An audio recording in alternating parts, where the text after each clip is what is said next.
Znate i sami da nikada nisam tražio nikome da ostaje do kraja da gleda video, osim ako mislim da je baš bitno, ali hoću samo da kad završim ovu rang listu kažem nešto što je jako bitno u vezi tabloida i situacije u Srbiji generalno i kako nije samo bitno ko je vidljivo najgori od svih, već da svi ostali igraju mnogo veću ulogu u problemu koji imamo. Ipak neki red ovde mora postojati, titula se mora dodeliti, zato opustite se, otvorite neko pivo pa da porazgovaramo malo.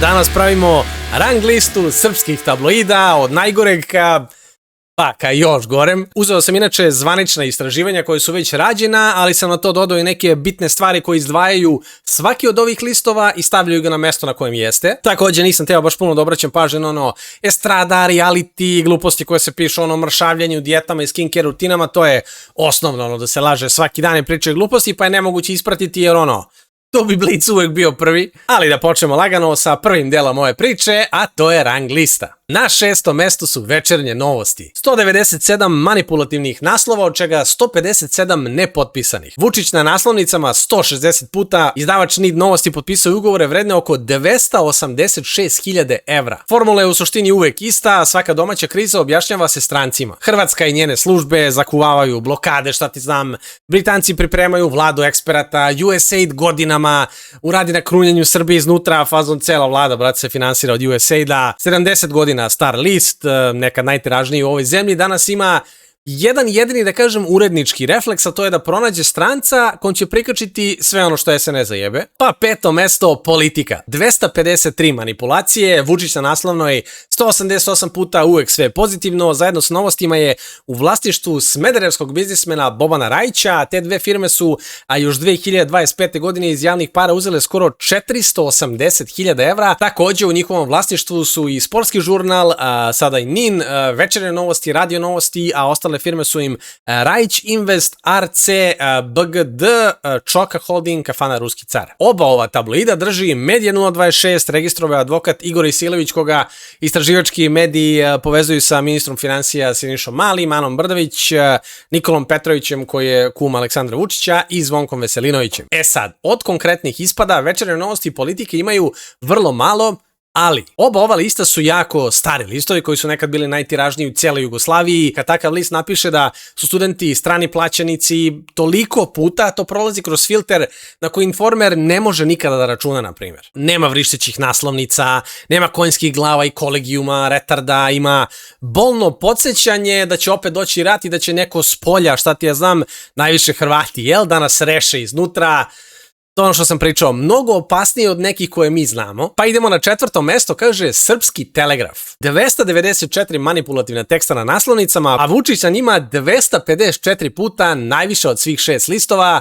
A pa se sad ovo. Svaki 4. manipulativni tekst poziva se na anonimne izvore i to je opet rekord ove grupe. Sam list je 2016. startovao u tiražu od 250.000 besplatnih primjeraka, a što lakše nađu nove čitaoci i pričaju gluposti, jel? Od jula do decembra 1160 laži izgovorenih i prekršenih kodeksa novinara, a 2020. godine ubedljivo prvi sa 403 lažne vesti. Naravno, jasno vam je da je ovo sve mnogo više nego to, ne može baš ni sve da se isprati. Ipak, iako ima ovako jake brojke, preko 60% što se ištampa, nikada se ne proda, ali zato gubi preko 90% sudskih sporova jer nema izvore u preko 50% tvrdnji. Samo priča laži i samo tome služi. Od odvratnosti koje je radio, posle užasnog, na primjer, ubistva 18-godišnjakinje Noe Milivojev, Srpski telegraf je na sajtu Republika RS objavio tekst: ovdje će biti sahranjena brutalna Noa sa fotografijama, kako oni kažu, porodične grobnice u Kovilju.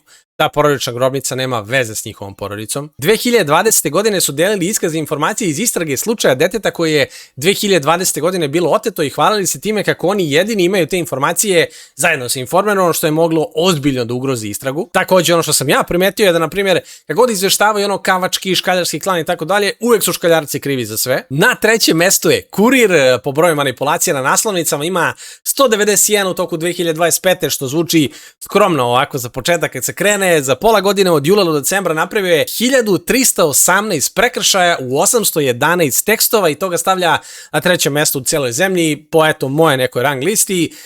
Preko 90% tih manipulativnih tekstova objavljeno je bez potpisa autora, a tu je apsolutni rekorder, znači niko ne ide tako daleko. Vučić se na naslovnicama pojavljuje 236 puta i jedini na cijeloj listi u 100% slučajeva pozitivno. Iz budžeta je uzeo oko 130.000 evra, što ja mislim da je glupost i da je malo lajde.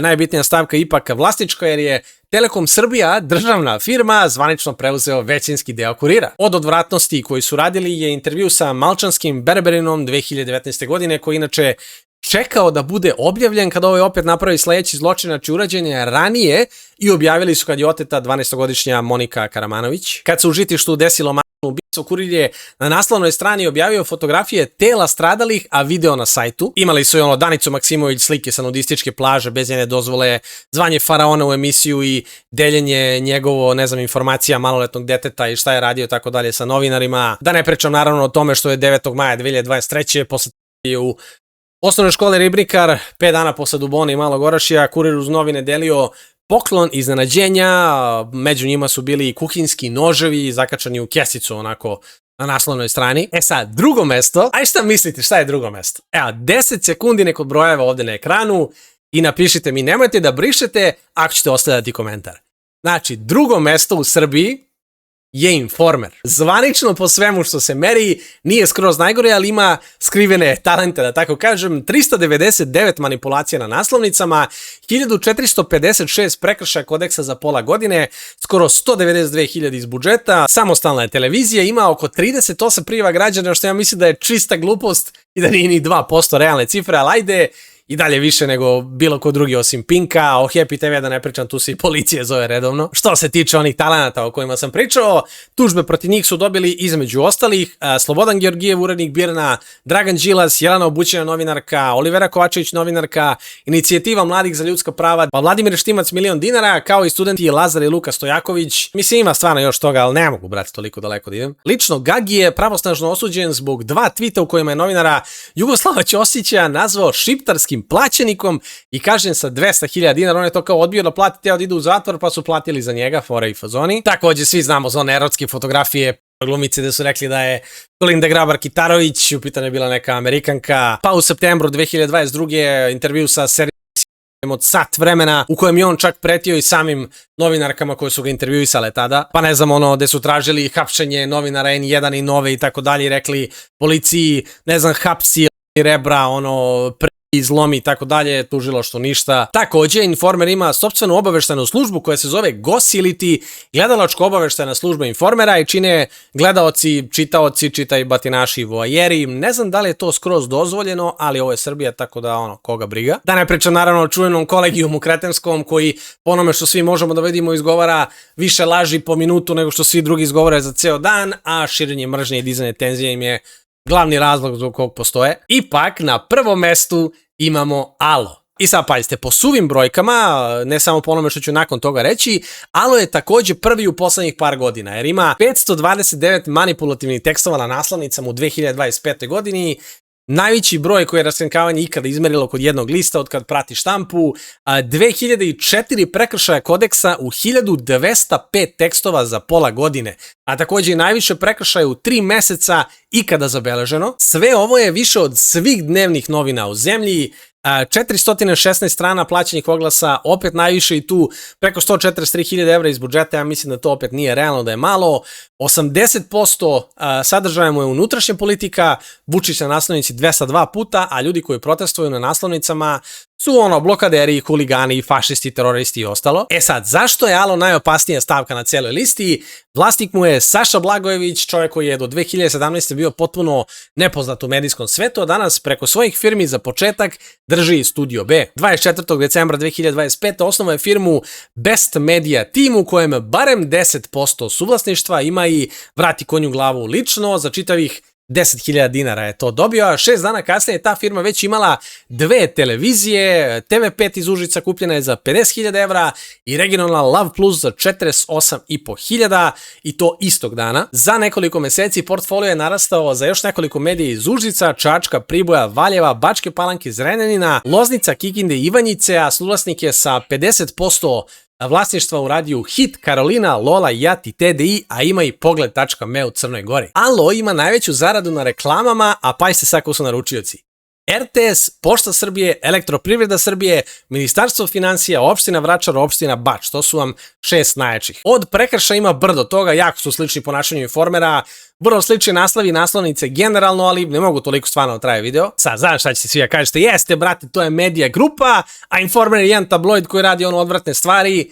Ali, Reutersov institut je pitao ljude kojim medijima ne veruju, pa je na vrhu Informer sa 64%, Pink sa 63%, Kurir i Happy sa po 57%. E sad, pogledajte ko na toj listi nedostaje. Nema ostalih pre Informera, nema Alo, nema cele Srbije medija u njihovom vlasništvu. A svi ti mediji su i dalje Alo i rade apsolutno isto što rade oni. Samo im se veruje i to lokalno. Najviše jug i istok Srbije da SNS ima većinu, a ljudi nemaju pojma da studentski protesti uopšte postoje. Da ne pričamo ono Srpski telegraf, Republika, RS sajt i ostala sranja. Tu čak ni ne postoje neka veća istraživanja, a idite sad na ta dva sajta, vidjet ćete na šta liči ono na prvoj strani odmah, a tek šta se dijeli po društvenim mrežama. U tom slučaju, naravno, možemo zaključiti i da su SNS i Telekom Srbije najodgovorniji za sve to kako se vesti plasiraju, ali o tome ćemo drugi put. Jer evo ono što sam teo da vam kažem od samog početka kad sam rekao da ostanete do kraja je da je ovo apsolutno ista priča kao i sa Vučićevim politikom u Srbiji. On sam je nebitan, on čovjek ne zna da priča, ne zna da hoda, vidite to valjda kad krene da hoda na što to liči. Ima bubicu i ono, ljudi koji sede do njega za stolom mu govore šta treba da priča, zato onako priča sporo i gleda u daljinu. Gleda u telepromptere, čeka da mu se napiše, čeka da mu kaže da ponovi, imate čak i snimak gde mu Ana Brnabić, osoba koja ne zna da priča, šapuće šta sledeće da govori. On lično je samo PR, znači odnosi sa javnošću, nekog koga se usmerava pogled da ne gledamo ove ostale koji stvarno rade posao. Kriminalci iza njega, svi oni za koje ne znate, za koje ne čujete, koji su u senci, su u stvari problem. Oni koji kradu, diluju, ubijaju, lažu, ne znam, biju, obmanjuju, prete, maltretiraju, tuže, prave scene, lažu ljude, manipulišu, završavaju poslove u senci. Isto tako sada su u pozadini političke stranke koje se predstavljaju kao opozicija. Oni rešavaju izbore na jugu i istoku, dok će on s batinašima, migrantima i bosancima i Romima i šta ti ja znam da reši ostalo. Isto tako, kao najveći problem su Pink, Happy, Alo, Kurir, Blitz, Novosti, Telegraf, Politika i ostali u vlasništvu SNS-a i Telekom Srbije. Oni koji truju Srbiju jer im ljudi veruju u određenoj meri ili kompletno, a sve vesti dolazi iz SNS-a. Informer samo vidimo zato što je najglasniji i služi da prima udarce, da drugi ne razmišljaju o tome. I još jedna stvar, da se vidi samo koliko je posao laganje u Srbiji unosan i zašto sve više njih ulazi u to, kao što youtuberi, streameri i tako dalje ulaze u saradnje s kladionicama. Ukupno oglasno tržište u Srbiji vredi 296 miliona evra i poraslo je 8%, a štampa u tome učestvuje sa samo 4% i pala je skoro 14%. Štampu na tržištu znači skoro više niko ne plaća, ali ipak stoji tu odmah kod kase da vidite naslove te dok plaćate, da vidite te laži koje hoće da vam plasiraju. Država je kroz konkurse javne nabavke i dalje puni sa 22 miliona evra. Želim vam da se osvestite, da prestanete da gledate televiziju, da prestanete da čitate novine i da izađete napolje u realnost. Da budete u studentski pokret dok ne rešimo osnovne probleme u državi, kad bude pao SNS, jer ne postoji više, da kažem, nezavisnih medija niti dobrih političara, a situacija postaje sve gora. Što više verujemo u to da to nije tako. Eto, živi bili.